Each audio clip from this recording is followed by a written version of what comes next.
मैं भी हूँ ले सकते वंदना। मतलब वंदना जी, आपको देखा मैंने, आपका जिक्र भी किया मैंने। मैं कहना ये चाहता था, कहना आपको ये चाहता था कि भाषा केवल माध्यम है। वो जी भले अंग्रेजी हो या हिंदी हो या मराठी हो या गुजराती हो या कोई भी हो, असली भाषा है दिल की। दिल की भाषा दिल से अगर हो जाए, अगर दिल तक पहुंच जाए, तो आपको किसी माध्यम की जरूरत नहीं, और आप खुद एक माध्यम है। आज मैं आपसे बात कर रहा हूँ, एक माध्यम के तौर पर बात कर रहा हूँ, बस दैट्स ऑल। मेरा काम बस इतना है। जिंदगी किसी की मोहताज नहीं होती, जिंदगी किसी की मोहताज नहीं होती, और रिश्तों में केवल जज्बात नहीं होती। कुछ तो ख्याल आया होगा उसके मन में, वरना आज आपसे यूं मुलाकात नहीं होती। तो उसके बात है। ऊपर निर्भर है। हम सब लोग, पूरी दुनिया एक अजीबो गरीब हालात से गुजर रही है। पूरे विश्व के इतिहास में पहली बार ऐसा हुआ है कि काल का चक्र रुक गया है। स्टीवन स्पिलबर्ग की कोई फैंटेसी हो ना, कोई अद्भुतिका, जैसे कि डायनासोर वगैरह, ऐसे कोई फैंटेसी चल रही है, और हम सब लोग उसका एक हिस्सा बन गए। हम सब लोग अपना अपना किरदार निभा रहे हैं। सब कुछ अकल्पित, सब कुछ अनइमेजिनेबल, ऐसा कुछ हो रहा है। अगर 2-4 माह पहले, आपकी जरा ऑडियो आप बंद कर लीजिए, मुझे बीच में आवाजें आ रही है, डिस्टर्ब हो रही है। वीडियो चालू रखे लेकिन ऑडियो बंद कीजिए। जो होस्ट है उन्हें थोड़ी रिक्वेस्ट करता हूं मैं कि आपकी ऑडियो थोड़ी बंद कीजिए। 2-4 महीने पहले अगर कोई हमें कहता कि कोरोना नाम का कोई अदृश्य वायरस अपनी जिंदगी में आने वाला है और पूरी दुनिया बंद करने वाला है, काल का चक्र रुक जाएगा, रास्ते सुनसान होंगे, लोग अपने अपने घरों में बंद हो जाएंगे, कारखाने बंद पड़ेंगे, मशीनें बंद पड़ेंगी, ट्रेनें बसें बंद हो जाएंगी, विमानें रुक जाएंगी, लेन देन आवाजाही सब ठप हो जाएगी, तो शायद हम उसकी गिनती पागलों में कर देते। लेकिन ये हो रहा है, लेकिन ये हो रहा है, हकीकत में हो रहा है। ये मान लो जैसे एक विश्व युद्ध चल रहा है।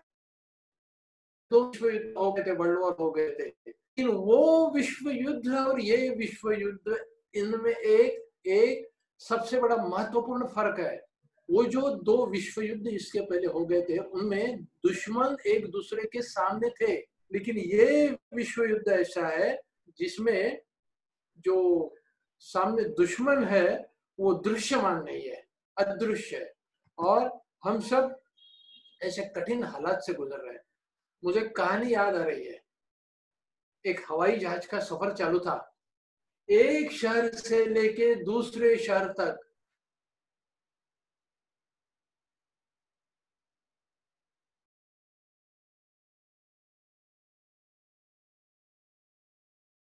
तक पूरे पूरे जो हवाई जहाज था, जो प्लेन था, वो खचाखच भरा हुआ था।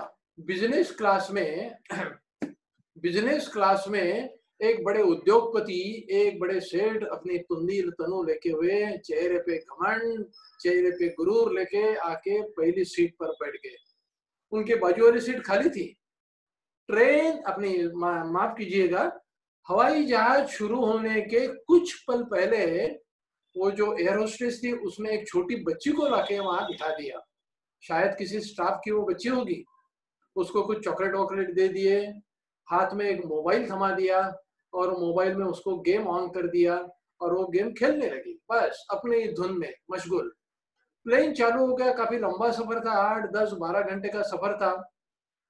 30-40 हजार फीट की ऊंचाई तक प्लेन उड़ रहा था। बीच में एक तूफान ने प्लेन को घेर लिया चारों तरफ से। चारों तरफ से जोरदार हवाएं हवाएं चलने लगी। प्लेन लड़खड़ाने लगा। प्लेन के जो पैर पर होते हैं, पंख होते हैं, वो आवाज देने लगे। कुर्सी की बीड़ी बांधने का संकेत मिल गया। हवाई जहाज, अपनी जो हवाई सुंदरी थी, एयर होस्टेस थी, उसने संकेत दिया कि सब लोग अपनी अपनी सीट पर सीट पकड़े, बेल्ट लगा ले। प्लेन बड़ी कठिन समय से गुजर रहा है। चारों तरफ की हवा टाइट, सब लोग ईश्वर का धावा बोलने लगे, ईश्वर का नाम लेने लगे, पसीने छूटने लगे।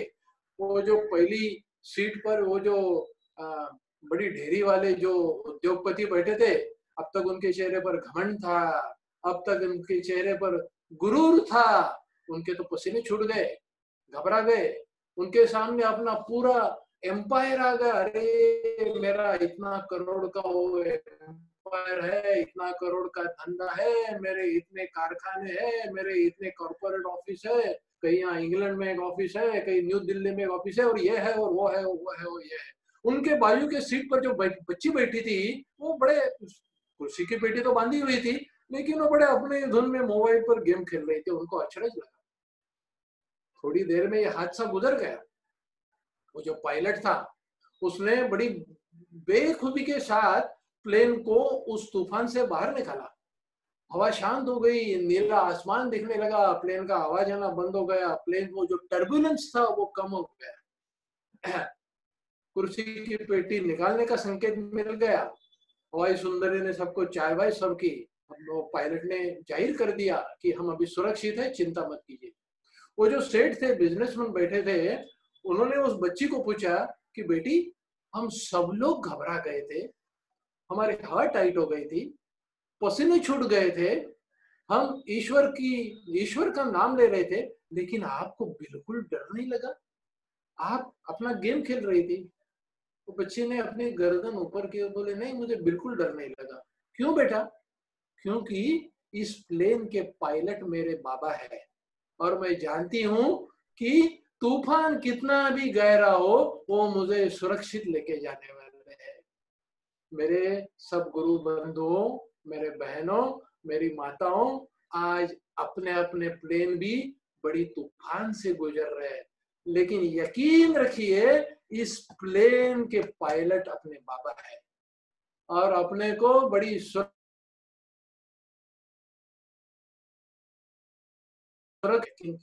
आज मैं नहीं बात कर रहा हूँ। मैं एक्चुअली, मेरा प्रोफेशन है मोटिवेटर और काउंसलर, और जब किसी स्टेज पर किसी समुदाय के सामने बात करने के लिए खड़ा होता हूँ, काफी टेंशन होता है। काफी 25-30 साल का मेरा करियर है। कॉर्पोरेट लेवल पे बात करने के लिए जाता हूँ, बड़ी बड़ी सभाओं में भाषण देता हूँ, काफी टेंशन आता है। लेकिन आज मुझे बिल्कुल टेंशन नहीं है, क्योंकि आज मैं बात नहीं कर रहा हूँ, आज मेरी तरफ से और कोई बात कर रहा है। लोग मुझे अक्सर पूछते हैं कि आप ये अक्सर कैसी बात, आप कैसा पॉसिबल होता है बात करना, आपको ये मुमकिन कैसा है? तो मैं उनको बस बड़ी विनम्रता के साथ इतना कहता हूँ कि मत पूछो ये क्यों और कैसे, उत्तर मुझको ज्ञात नहीं, वो कहता है मेरे मुंह से मेरी ये औकात नहीं। सच कहता हूँ, मेरी ये औकात नहीं। तो दुखों से मुक्ति पाइए। ये कोरोना नाम का जो वायरस है, ये अभी वायरस है, अभी आया है, लेकिन निगेटिविटी नाम का एक वायरस है जो अपने दिल के अंदर अंदर घर करके बैठता है। कुछ लोगों को दुखी होने का शौक रहता है, मुझे पता नहीं क्यों दुखी होते हैं लोग। लोग खुशियां ढूंढने के बजाय लोग सेंटर पर आते हैं, किसके लिए? खुशियों की खोज में। लेकिन खुशियों से आते हैं नहीं, खुश रहते हैं नहीं। खुशी ये एक मेरा एक कहने का एक मतलब यह है कि आपकी एक, this is the status of your mind. लोग, there are some people, these people are called as pessimistic. They are always pessimistic. खुशियों की चोटी पर भले हो, लेकिन वो दुखी रहते हैं, और दुखी होने के लिए, तकरार करने के लिए उन्हें कोई भी बहाना काफी होता है। हमारे पुराने मकान में, अभी नए मकान में रहने के लिए आया हूँ। हम पहले एक चाल में रहते, मैं बम्बई में रहता हूँ, गोरेगांव में। तो पहले हम चाल में रहते थे। तो हमारे पड़ोस में हमारे पड़ोसी थे, वो शराबी थे। तो उन्हें शराब पीने के लिए कोई भी बहाना पूरा होता था। आज बहुत टेंशन है, चलो शराब पी ले। आज बिल्कुल टेंशन नहीं है, खाली बैठा हूं, चलो शराब पी ले। आज बीबी से झगड़ा हो गया, चलो शराब पीते हैं। आज बीबी ने प्यार किया, चलो खुशियों के मारे शराब पी ले, धंधे में नुकसान हो गया, काफी सदमा पहुंचा, शराब पीते हैं, धंधे में फायदा हो गया, चलो इस खुशियां सेलिब्रेट करें, शराब पी ले। कोई दोस्त बिछड़ गया, सदमा बड़ा सदमा है, सदमे में आकर शराब पीते हैं, बहुत दिन के बाद कोई दोस्त मिला, चलो खुशियां सेलिब्रेट करने के लिए शराब पीते हैं। बस आपको ढूंढना ही है तो दुखी होने के लिए बहाने हजार है, लेकिन आप see life is yours, choice is yours, जिंदगी आपकी है, आपने कैसी लेनी है उसे आपके ऊपर निर्भर करता है। जिंदगी सजा समझने वाले लोग हैं और जिंदगी को साज समझने वाले भी लोग हैं, जिंदगी को बोझ समझने वाले भी लोग हैं, जिंदगी को ताज की तरह पहनने वाले भी लोग हैं। आप जिंदगी को बोझ की तरह खींचते हैं या आप जिंदगी को बड़े इत्मीनान से ताज की तरह पहनते हैं। वापस कहता हूं कि life is yours, choice is yours. प्रकृति ने अपने मन में एक फिल्टर बिठाया है, हम उस फिल्टर में से फिल्टर करके बुरी बातें लेते हैं, इट इज नेचुरल, और अच्छी बातें निकाल कर निचोड़ कर फेंक देते हैं। दूध पीने के लिए बच्चों को इंसिस्ट करना पड़ता है, बियर पीने के लिए इंसिस्ट नहीं करना पड़ता है। बच्चों को गालियां नहीं सिखानी पड़ती है, उनको ओंकार साधना करने के लिए उनके ऊपर जबरदस्ती बेटा बैठ जा, बेटा संस्कार वर्ग है उसके लिए आ जा, उनको बोलना पड़ता है। आप वही करना चाहता हूं कि जिंदगी की इसे 36 साल पहले इस चौकट पर आया था मैं, मुझे अभी भी दिन भर यहाँ कैलेंडर था, मेरे बेटे ने शायद निकाल लिया, 9 सितंबर 1983, मुझे आज भी दिन याद है, 19 साल का था तभी मैं, 19 साल का था, 9 सितंबर 1983, मेरी उम्र मात्र 19 साल की थी। यहाँ से बंबई से 600-700 किलोमीटर दूर एक देहात से आया था अपना नसीब ढूंढने के लिए, बिल्कुल नासमझ था, बिल्कुल अनजान था, बिल्कुल अकेला था, बिल्कुल बेसहारा था।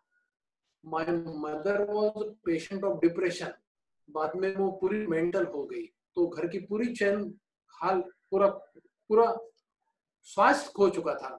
यहाँ आने के बाद में बीमार पड़ा, यहाँ कोई सहारा नहीं, कुछ नहीं, चारों तरफ से उलझनों से घिरा हुआ, कठिनाइयों से घिरा हुआ। मेरे सामने दो विकल्प थे, या तो खुदकुशी कर लूं या अपना रास्ता खुद ढूंढ लूं। मैंने अपना रास्ता खुद ढूंढने का विकल्प चूज किया। आज बाबा ने मुझे ऐसे हालत में रख दिया है कि खुदकुशी करने वाले लोग मेरे पास सलाह लेने के लिए आते हैं। दोबारा कहता हूं कि life is yours, choice is yours. यहाँ आने के लिए पिछले जन्म का पुण्य होना जरूरी है। साईं बाबा कहते थे कि पिछले जन्म की लेन देन होने के बजाय चिड़ी भी आपके दरवाजे पर पैर नहीं मारती है। मैं दोबारा कहता हूं, पिछले जन्म का पुण्य होने के बजाय, पुण्य होने के सिवा कि चिड़ी भी आपके दरवाजे पर पर नहीं मारती है। यकीन कीजिए कि अपने में कुछ न कुछ एक लेन देन है, हम भाग्यशाली है, गुरु कृपा की रेशम की डोर से बंधे हुए हैं। मेरा बेटा मुझसे पूछता है कि पापा गुरु कृपा क्या होती है? मैं उसे कहता हूं कि बेटा, चारों तरफ मृत्यु की देवता भरतनाट्यम कर रही है और तू अपने घर के अंदर आज सुरक्षित है, बस यही गुरु कृपा है। मैं उसे कहता हूं कि बेटा, स्क्रीन पर देख, टीवी पर देख, लोग अपने अपने घर पैदल जा रहे, 2-2 हजार 3-3 हजार किलोमीटर, रोना आ रहा है, मैंने उस दिन खाना नहीं खाया, लोग भूखे मर रहे, और तुझे 2 वक्त की रोटी मिल रही है, यही गुरु कृपा है।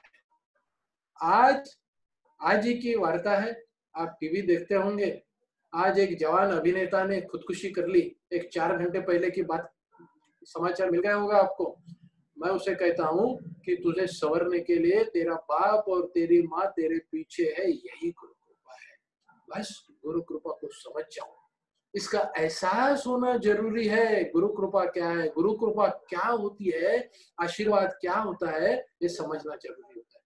बारिश झमाझम बरस रही है, बारिश आज अभी मेरे सामने भी बारिश हो रही है, वहां देखिए खिड़की से।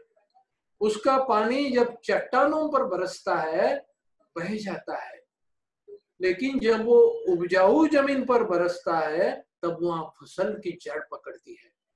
बस गुरु कृपा उसी तरह होती है। ख्यालों की जमीन अगर उपजाऊ होगी तो आशीर्वाद की फसल वहां जड़ पकड़ेगी। आप सुन रहे हैं ना? ख्यालों की जमीन अगर उपजाऊ होगी तो आशीर्वाद के पौधे वहां जड़ पकड़ेंगे। चट्टानों की तरह अगर वो बंजर होगी तो वहां क्या खाक उगलेगा? बस इसलिए आपने किसान को देखा है, वो हल पकड़ के जमीन जो है वो उसकी जुताई करता है। सबसे पहले अपने कर्म के हल से जिंदगी की जुताई करो। पहले खुद को आशीर्वाद के काबिल बनाओ, खुद उसके काबिल हो जाओ, तब खुदा की दुआ महसूस कर पाओगे। खुद में और खुदा में एक मात्रा का फर्क है सिर्फ, सुन रहे ना? खुद में और खुदा में एक मात्रा का फर्क है। द का एक मात्रा दे दी तो खुदा बन जाओगे। खुद को खुदा के बनने के काबिल बनाओ बस। और यकीन रखो कि ऊपर से कोई है अपने को बांधने वाला, अपना पुण्य है। कौन यहाँ से कनाडा से कोई कोमलताई मुझसे बात करती है प्यार से, कोई दूर से ये सक्सेना जी सुन रहे हैं, कोई वंदना जी जिसको मैंने जिंदगी में कभी देखा नहीं था। एक शेर याद आ रहा है मुझे, सुनना चाहोगे? कि क्षमा जलती है, कैंडल देखी है आपने? ऊपर क्षमा जलती है, क्षमा ऊपर जलती है लेकिन मोम नीचे पिघलता है। देखा है आपने?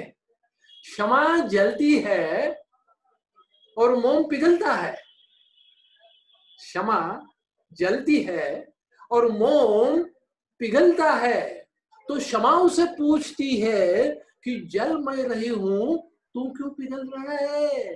तो मोम से जवाब देता है कि जिसको अपने दिल में बिठाया उसका इस तरह जल जाना मुझसे सहा नहीं जाता और मुझसे रोए बिगड़ रहा नहीं जाता। बस that is the relation, that is the relation, that should be the relation between the Baba and Dada and us. That is the relation. जब मुझे ठेस पहुंचती है तब वहां मुझे दुख होता है, जब मैं गिरता हूं तब वहां ऊपर किसी को दिल में दर्द होता है। बस दैट इज द रिलेशन। क्षमा यहाँ जल रही है और मोम वहां पिघल रहा है।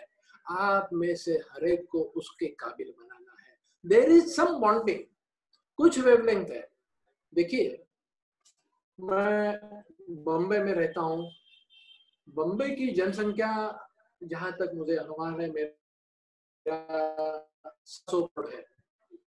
बॉम्बे छोड़, गोरेगांव जिस शहर में रहता हूँ इसकी जनसंख्या करीबन 5 लाख है। मेरे सबसे सीनियर गुरु बंधु लोमटे काका जी कराड़ में बैठे हैं। यहाँ से 600-700, पता नहीं वो लाइव है कि नहीं अभी मुझे पता नहीं, यहाँ से 600-700 किलोमीटर दूर पर कराड़ की जनसंख्या 5 लाख है करीबन, बड़ी सिटी है। ओके, मैं यहाँ से काका जी को फोन लगाता हूँ, हाँ, उनका नंबर डायल करता हूँ। कैसा डायल करता हूँ? यहाँ से 5 लाख में से एक शख्स, वहां से 5 लाख में से एक शख्स को फोन लगाता है, रिंग बजती है और वो फोन उठाता है। कैसा होता है ये? दोनों की वेवलेंथ एक दूसरे से जुड़ती है। मैंने यहाँ से जब फोन डायल करता हूँ तब ऐसा नहीं होता कि अलाने फलाने को वहां फोन लगे या 5 लाख जनसंख्या को फोन लगे। यहाँ से फोन जब लगाता हूँ तब उसी को मैं फोन लगाता हूँ जिसके साथ मेरी वेवलेंथ जुड़ती है। यहाँ से जितने लोग अभी पार्टिसिपेट कर रहे हैं या सुन रहे हैं, बस यकीन कीजिए कि अपने में भी कुछ वेवलेंथ है। दोबारा मैं रिपीट करता हूँ, साईं बाबा कहते थे कि पिछले जन्म का या भले इस जन्म का हो या भले अगले जन्म का हो, कुछ लेन देन होने के बजाय कोई किसी के द्वार पर नहीं आता है, कोई किसी से नहीं मिलता है। मैं दादाजी को मिलने के पहले मेरे गुरु 1983 और जहाँ तक मुझे याद है कि 1991 में दादा का देहांत हो गया। दादाजी को मिलने के पहले तभी मुंबई का सेंटर था, वो बांद्रा में था, अभी जोगेश्वरी में है, अभी दादर में है, जोगेश्वरी में अभी काफी सारे सेंटर हो गए। तो दादाजी को मिलने के पहले मेरे दिमाग में संत महंत साधु लोगों की एक इमेज बनी हुई थी। दाढ़ी बढ़ाई हुई है, सर पर जटाएं है, गले में रुद्राक्ष की माला है, शरीर पर भस्म विलेपन किया है, भगवे रंग की कफनी पहनी है, हाथ में कमंडल लेके चले हैं, चिलिम में तमाकू है और अपनी चिलिम पी रहे। लेकिन दादा इस इमेज में कहीं भी नहीं बैठते थे।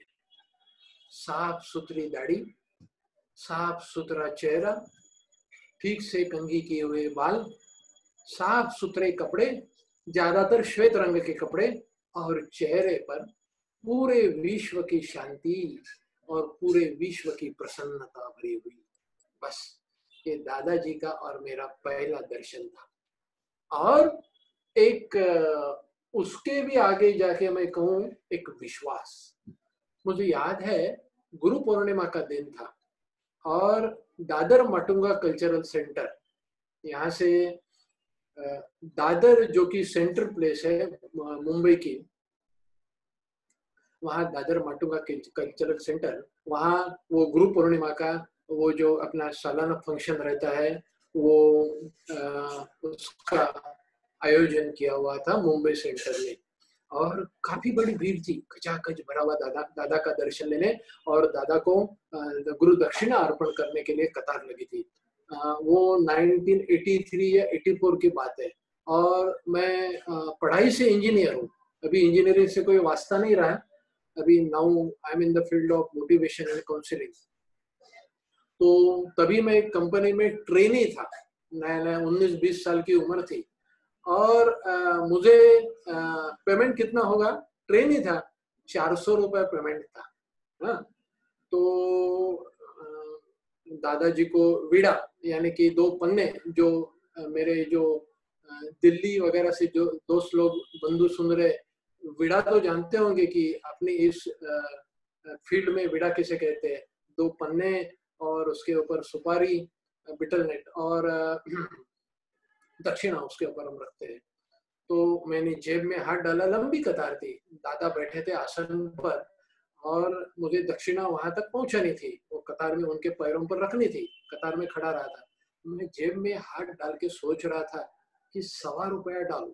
मेरी आमदनी 400 रुपया, मैं और मेरा भाई यहाँ पेइंग गेस्ट रहते थे, तभी की बात है 1983 की, दोनों 100 रुपया वो किराया देते थे मेरे भाई को। मेरा भाई लार्सन टोब्रो में अप्रेंटिस था, 400 और 300 700, 100 दिए तो हमारे दोनों के पास बचते थे 500 रुपए।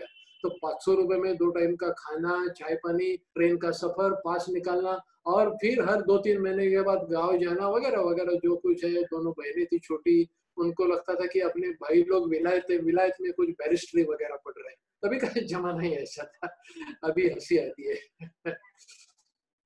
तो उनके लिए कुछ लेके जो पैसे बचाने पड़ते थे, खैर वो बात नहीं है। तो मैंने मन में सोचा कि दादाजी के चरणों में ₹1.25 रखूं, 2 पत्ते और वीड़ा, उसके साथ ₹1.25 रखूं।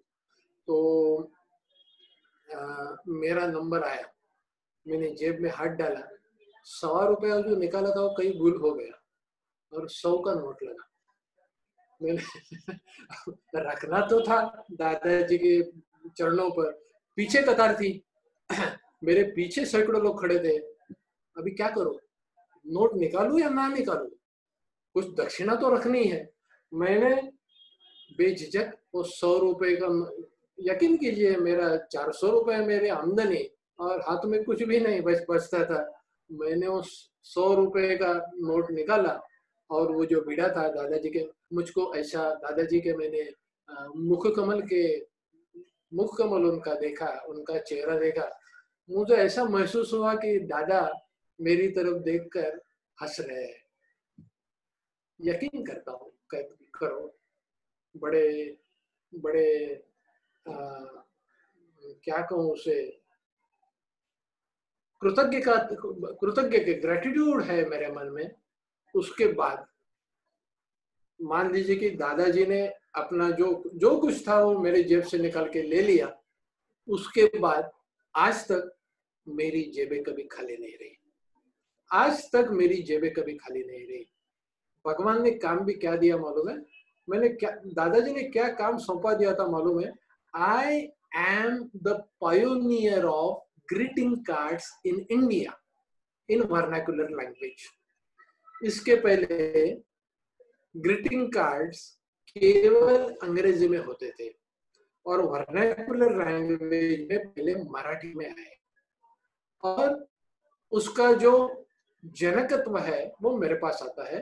दादाजी ने काम देखो कैसा दिया, लोगों को खुशियां बांटने का काम दिया। वो ऊपर वाला अजीब है, किसी घर में फलाने फलाने बच्चे को पैदा करता है, बड़ा होनहार लड़का, बड़ा स्मार्ट लड़का, बहुत पढ़ाता है, उसे मान लो कि कोई बैरिस्टर बनाता है, जज बनाता है, और उसे काम कर देता है किसी को सजाए मौत सुनाने का काम देता है।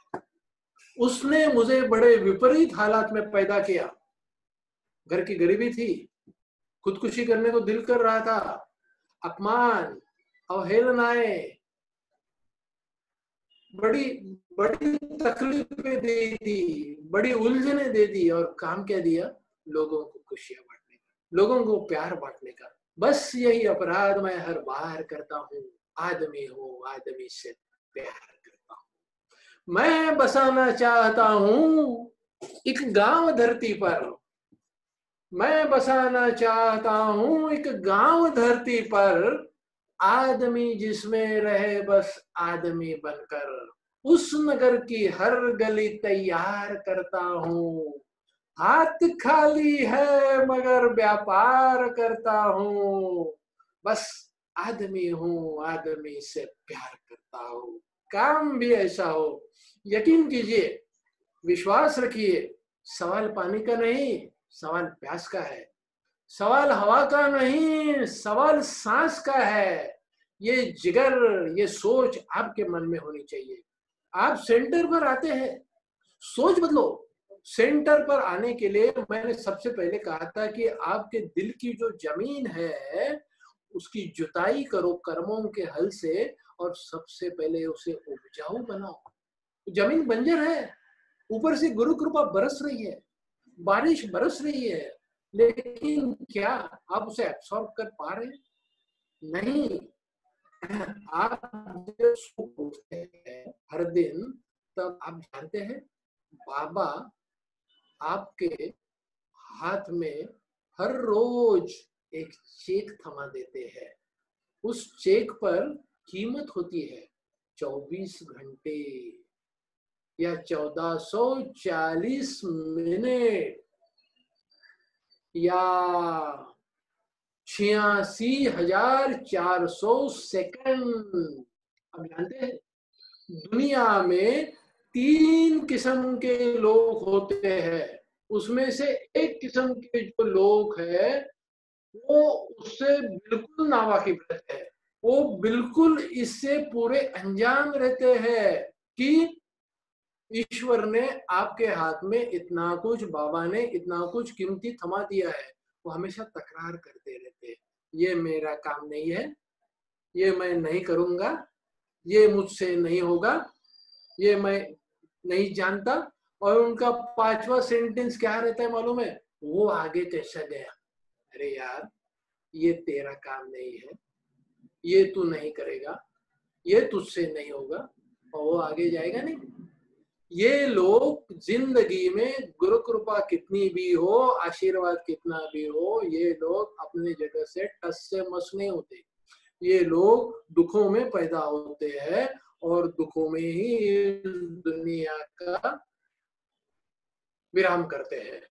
दूसरे किस्म के जो लोग होते हैं वो जानते हैं कि जिंदगी कितनी कीमती है।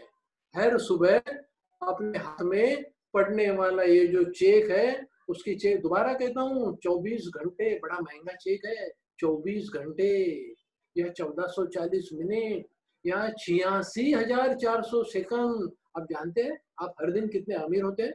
बाबा आपको कितने अमीर करते हैं। ये दूसरे किस्म के जो लोग होते हैं वो भी इसी तरह के होते हैं, जानते हैं जिंदगी कीमती है, जिंदगी कीमती है, अच्छे काम में लानी चाहिए, जानते हैं, लेकिन वो आलसी होते हैं। उनका भी ऐसा ही होता है। ये जो चेक है ना, आपने अगर इस्तेमाल नहीं किया तो रात को सोते वक्त बिल्कुल जिस तरह दिया है उसी तरह कोरा जैसा था वैसा समय के डस्टबिन में जमा होता है अपने आप। ऊपर वाले ने सिस्टम ही ऐसी सेट करके रखी है। आपका ये आईटी फाईटी जो है ना, अभी आया है। ऊपर वाले ने जो सिस्टम बनाई है ना, सदियों से चलती आ रही है, वो इसी तरह बनाई है। ये चेक अगर आपने हर दिन इस्तेमाल नहीं किया तो अपने आप डस्टबिन में जमा होता है। दूसरे दिन उठने के बाद बाबा अपने बच्चों को और एक चेक दे देते हैं। दूसरे दिन भी अगर आप इस्तेमाल नहीं कर सके तो दूसरे दिन भी वही हाल। तीसरे दिन भी इस्तेमाल नहीं कर सके तो तीसरे दिन भी वही हाल। ऐसे दिन गुजरते हैं, ऐसे महीने गुजरते हैं, ऐसे साल गुजरते हैं, ऐसी जिंदगियां गुजरती हैं। लोग दुखों में पैदा होते हैं और दुखों में ही इस जिंदगी को राम राम करते हैं। आपको बताता हूँ, तीसरे किस्म के जो लोग होते हैं, those are called as optimistic people. Those are called as optimistic people. They know the importance of this life. कर्म के कारण जन्म मिला है या कार्य के कारण जन्म मिला है? कर्म के कारण जन्म मिला है या कार्य के कारण जन्म मिला है, या आप ही सोचो। ये जो तीसरे किस्म के लोग होते हैं जो अभी मेरे सामने बैठे हैं, बड़ी प्रसन्नता से सुन रहे हैं, मैं देख रहा हूं उनको। वो लोग सुबह सुबह ये आपके हाथ में जो चेक पड़ता है 24 घंटे 1440 मिनट या 86,400 सेकंड, उस चेक का पूरा इस्तेमाल करते हैं। वो अच्छे काम में लगाते हैं, गुरु कृपा का इस्तेमाल करते हैं। बाबा उनके ऊपर खुश रहते हैं, उनके घर के ऊपर गुरु कृपा रहती है, उनके घर में सब अच्छा होता है। लोग कहते हैं उनकी किस्मत अच्छी, बट किस्मत doesn't fall from sky, Fortune never fall from sky. आप जो कर्म करते हैं उसका ही आगे चलकर किस्मत में रूपांतर होता है। मुझे दोबारा एक शेर याद आ रहा है,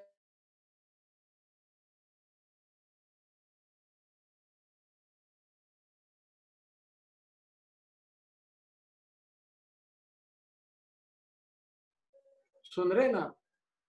ऐसी तो घर में मथुरा काशी है। बस कर्म अच्छा करो, कर्म अच्छा करो, कर्म अच्छा करो। लोग खुशियों से जीना चाहते हैं, लोग खुशियां ढूंढते हैं, लेकिन खुशियों से जी नहीं पाते। खुशी एक ऐसी संपदा है, ऐसी एसेट है कि जो आप बेच नहीं सकते। इसलिए निर्मला सीतारमन जी उसके ऊपर सेल्स टैक्स लगा नहीं सकती। जिसे आप खरीद नहीं सकते, इसके लिए मोदी जी उसके ऊपर जीएसटी लगा नहीं सकते। आप उसकी लेन देन नहीं कर सकते, इसके लिए पीयूष गोयल साहब उसके ऊपर वैट लगा नहीं सकते। सुन रहे ना आप उसको इनकम में, आप जो इनकम, आपके इनकम टैक्स रिटर्न फाइल कर रहे हैं ना, आप अभी समय आ गया अगस्त में फाइल करने का। उस इनकम टैक्स डिपार्टमेंट उसके ऊपर इनकम टैक्स लगा नहीं सकता। प्राइम मिनिस्टर डिमोनेटाइजेशन नहीं कर सकते। खुशी नाम की ऐसी संपदा है, ऐसी एसेट है जो आपके मन में होनी चाहिए। तो आप खुश कभी होना है? When to be happy? Now, this is the time. अभी इसी वक्त। कैसे? दूसरों को खुशी देके। मुझको एक राइम, और कैसे करेंगे? मुझको एक राइम याद आ रहा है, मैंने बचपन में पढ़ा था कि time to be happy is now. कहा? Here. Place to be happy is here. Time to be happy is now. Place to be happy is here. And how? Time to be happy is now. Place to be happy is here. And the way to be happy is to make someone happy and to bring little heaven down here. Time to be happy is now. Place to be happy is here, and the way to be happy is to make someone happy and to bring a little heaven down here. दूसरों को खुशियां देके आप खुश हो सकते हैं, दूसरों को दुख देकर आप कभी खुश नहीं हो सकते। दादाजी के पास लोग आते थे अपना दुख लेकर।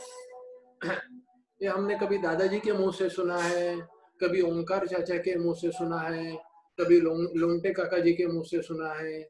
क्या क्या दुख लेके आते थे, क्या क्या उलझने होती थी मालूम है? कितनी छोटी छोटी उलझने होती थी, हम उतने में ही घिरे रहते हैं। कितनी छोटी छोटी उलझने होती थी। आज नल को पानी नहीं आया, ये उलझन दादाजी के पास आने के लिए। काम वाली भाई काम नहीं करती है, टिकती नहीं। अरे तू ऐसे तुम अगर उसको टिकाती नहीं तो वो कैसी टिकेगी? लोग ऑफिस में काम बहुत है, दादाजी के पास लोग अपनी शिकायत लेकर आते थे। घर में रहने की जगह पूरी नहीं होती, लेकिन दादाजी ने हमेशा सबका सम्मान किया। मुझे एक कहानी याद है, एक आदमी किसान था, दिन भर खेती करता था, शाम को लौट कर घर आता था। छोटा सा घर में बूढ़ी माँ थी, हमेशा खांसती रहती थी, 4 बच्चे रहते थे, हमेशा शरारत करते रहते थे, मारामारी करते रहते थे। उसकी औरत जो थी पत्नी थी, हमेशा त्रस्त उलझन उनसे। उसके पीछे तबेला था, तबेले में 8-10 मुर्गियां थी, एक 4-5 बकरियां थी, 2 भैंसे थी। दिन भर खेती में काम कर आता था, आमदनी भी कुछ ज्यादा नहीं थी, घर में मन शांति नहीं। उसको किसी ने कहा, अगर तुम बेटा मन शांति चाहते हो तो फलाने जगह पे पर्वत की चोटी पर एक साधु महाराज आए हैं, एक गुरु जी आए हैं, उनके पास जाओ और उनको शरण जाओ, अपनी शिकायत लेकर उनके पास जाओ और उनको बोलो कि मैं सुख चाहता हूँ, मैं खुशियां चाहता हूँ। दूसरे दिन सुबह उठकर वो गुरुजी के पास गया, गुरुजी को अपनी कहानी बताई। गुरुजी ऐसा ऐसा है, आमदनी नहीं, गरीबी है, घर में खांसने वाली माँ दिन रात खांसते रहती है, बीबी हमेशा त्रस्त रहती है, 4 बच्चे हैं, वो हमेशा शरारत करते रहते हैं। अच्छा गुरुजी बोले, कोई चिंता मत कर बेटा, तू सुख चाहता है, तू शांति चाहता है? जी गुरुजी, शांति चाहता हूँ। और क्या चाहता है? और थोड़ी खुशियां चाहता हूँ। कोई बात नहीं बेटा, देता हूँ ना, कोई बात नहीं, देता हूँ। तू खुशियां चाहता है, तू शांति चाहता है, देता हूँ ना बेटा, कोई बात नहीं। एक काम कर, तेरे तबेले में मुर्गियां कितनी है? होंगी गुरुजी 10-15 होंगी। आज शाम को घर जाने के बाद उनको तबेले के बजाय अपने घर में लाओ, घर में बंद करो। जी गुरुजी, जी मैं वही कर रहा हूँ, मैं जो वही कह रहा हूँ वही काम करो। तुम शांति चाहते हो ना, तुम खुशियां चाहते हो ना, तो मैं जो कहता हूँ वो करो। तुम्हारे तबेले में जितनी मुर्गियां है 10, 12, 15, उन सभी मुर्गियों को आज से अपने घर में बंद करो। ठीक है, गुरुजी ने कहा, शांति तो चाहता हूँ, सुख तो चाहता हूँ, खुशियां तो चाहता हूँ। वो आया, शाम को मुर्गियों को घर में बंद किया। एक तो पहले रात भर खांसने वाली माँ, हमेशा तकरार करने वाली पत्नी, शरारत करने वाले, मारामारी करने वाले, तंग करने वाले बच्चे, उसमें अभी वो मुर्गियां दिन भर गंदगी करने वाली है। 2 दिन कैसे वैसे गुजर गए। तीसरे दिन वापस उठा, गुरुजी के पास गया, गुरुजी शांति कहाँ की, जो थी वो भी आपने छीन ली। कोई बात नहीं बेटा, तेरे पास बकरियां कितनी है? 5 है गुरुजी। आज अभी शाम को घर जाने के बाद उनको आपके घर में बंद करो, मुर्गियों उनके। जी गुरुजी, जी जी मैं सही कर रहा हूँ, सही कह रहा हूँ। शांति चाहते हो ना, सुख चाहते हो ना, खुशियां चाहते हो ना, तो मैं जो कह रहा हूँ वो करो। आज शाम को घर जाने के बाद सभी आपकी जो बकरियां हैं बे बे बे करने वाली, उनको आपके घर में बंद करो, घर में शांति आ जाएगी। घर में आए, शाम को बकरियों को घर में बंद किया। अभी देखो, हाँ घर की हालत देखो। एक तो छोटा सा घर, रात भर खांसने वाली बूढ़ी माँ, हमेशा तकरार करने वाली पत्नी, तंग करने वाले, गुंडागर्दी करने वाले बच्चे, वो 10-15 मुर्गियां, और उसमें बे बे बे बे रात भर करने वाली वो 5 बकरियां। 1-2 दिन कैसे वैसे गुजर गए। तीसरे दिन वापस गुरुजी के पास गए, गुरुजी काय की शांति, काय का सुख। गुरुजी बोले, बेटा भैंसे कितनी है तेरे पास? वो बोला 2 है। आज शाम को घर जाने के बाद उनको भी घर में बंद करो ना, शांति अपने आप आ जाएगी। ठीक है, मानना तो है, करके देखते हैं। शाम को भैंसों को भी घर में बंद किया। अरे काहे की शांति यार, अभी वो रात भर खांसने वाली बुढ़ी माँ, रात भर तंग करने वाली औरत, शरारत करने वाले बच्चे, वो मुर्गियां, वो बकरियां, वो भैंसे, अरे घर है या कैद खाना है।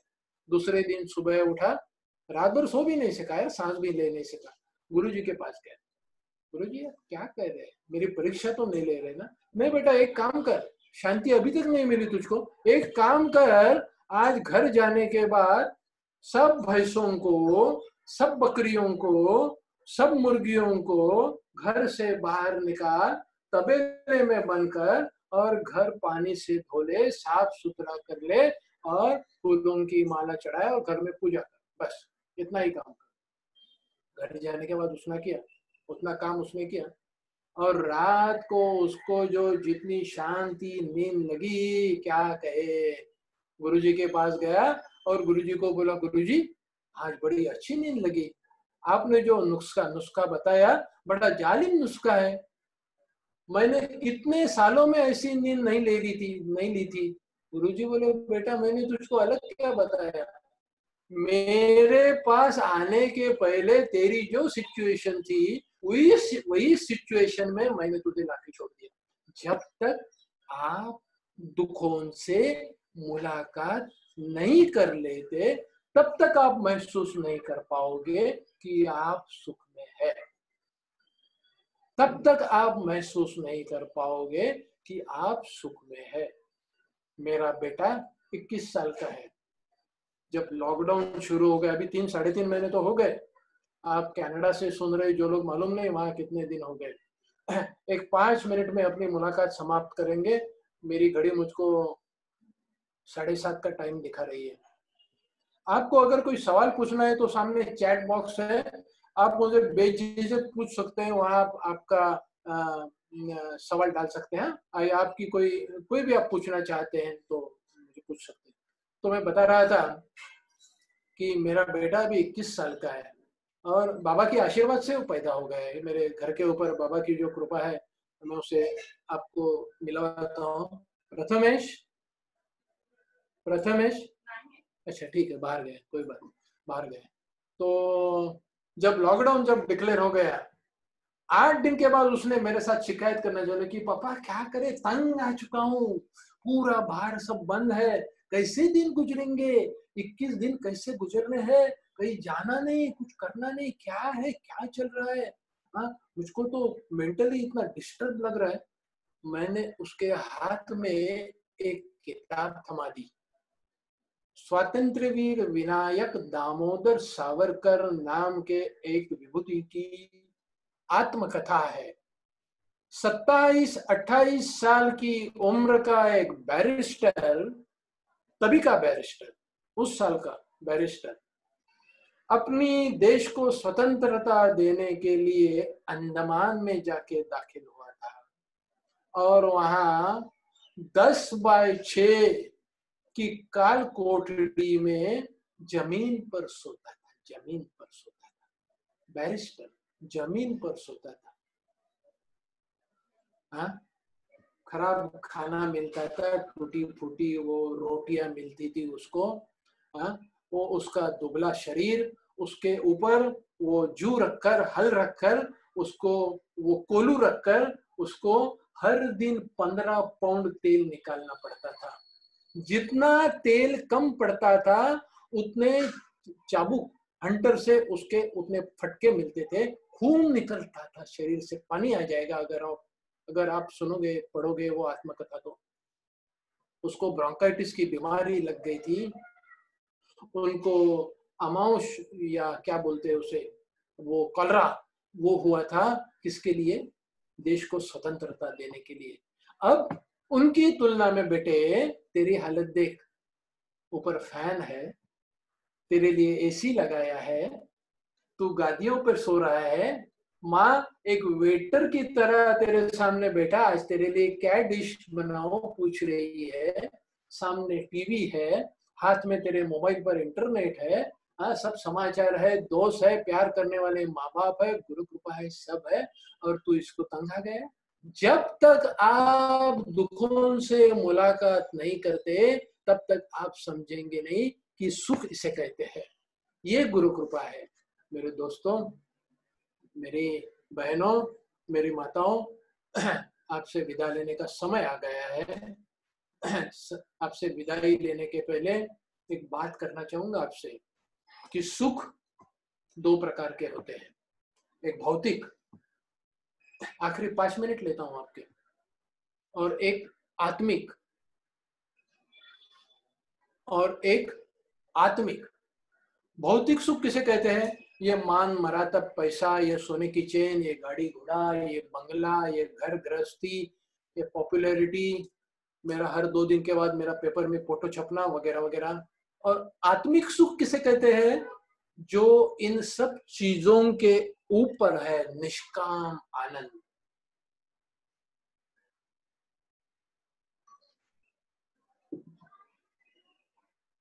जो दृश्यमान नहीं है,